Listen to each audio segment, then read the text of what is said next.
Hi, I'm Robin Evjdowski, and this evening we are with producer-director Sean Gallimore. How's it going? Hi, Rob. Doing great, thank you. Well, you know, you've been doing a lot of interesting things, but my first question to you is, when did you wake up and say to yourself, this is what I want to do? I mean, this is one of the hardest businesses in the world to get into, producing, directing, acting, all that. When did you finally decide, yeah, this is what I want to do? It most certainly is. I've been making movies since I was 12 years old. Okay. Back in the day of little Super 8 movie cameras, you know, editing by actually splicing film.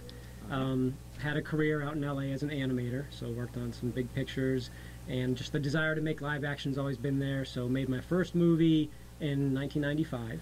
Okay. Very, very low budget. Had a great time, great learning experience. There was a duration of time before the new one got made, but got the new one done not too long ago, and very pleased with the experience, how it came out, the people I worked with. It was a lot of fun.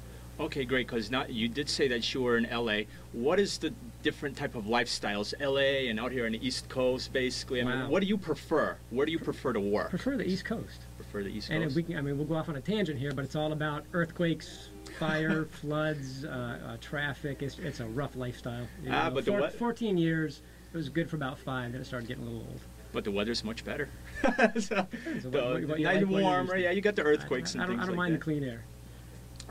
Where do you find, like say, because there's always probably a lot of actors and stuff watching, where do you find certain individuals to be in your work? Is there certain... Where do I find them? Geez, almost everything on this movie was done through the internet.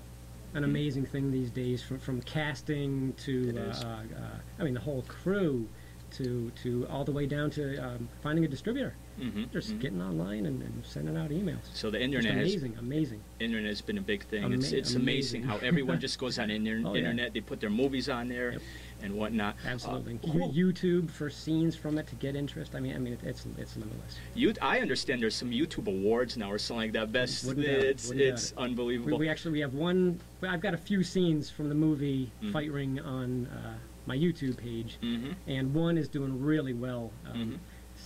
At last look, 60,000 views in under 3 months.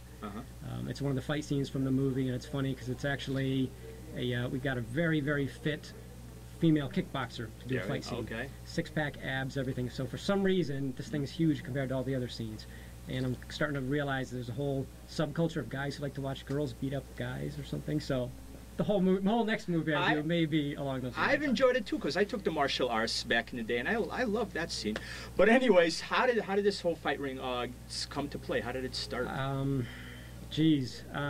I've been doing martial arts for 27 years.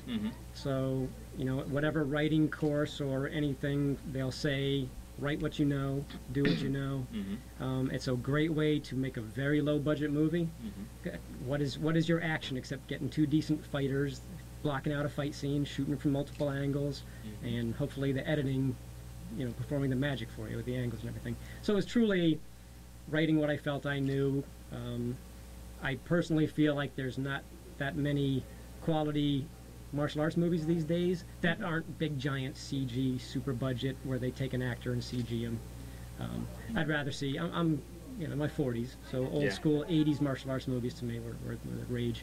Bloodsport, Revenge of the Ninja, going back to like 83, where it was actually guys who did martial arts, and the acting may not have been stellar, but it was okay. That was kind of par for the course.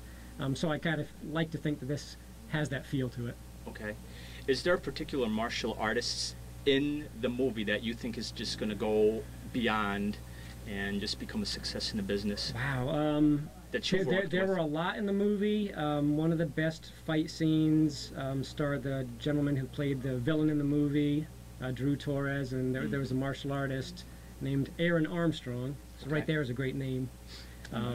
Wing Chun stylist, Wing Chun Kung Fu, a champion of something or other in Wing Chun Kung Fu.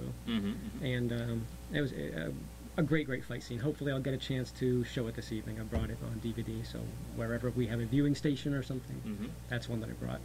Now, other than Fight Ring, what's the biggest thing in your life that you're the most proud of that you've done up to now? Wow. Runs the gamut, from family, kids, to, again, 27 years in the martial arts, 4 black belts. Wow. Just got done doing a 3-hour seminar testing before I got here. So, so cooling down as we speak.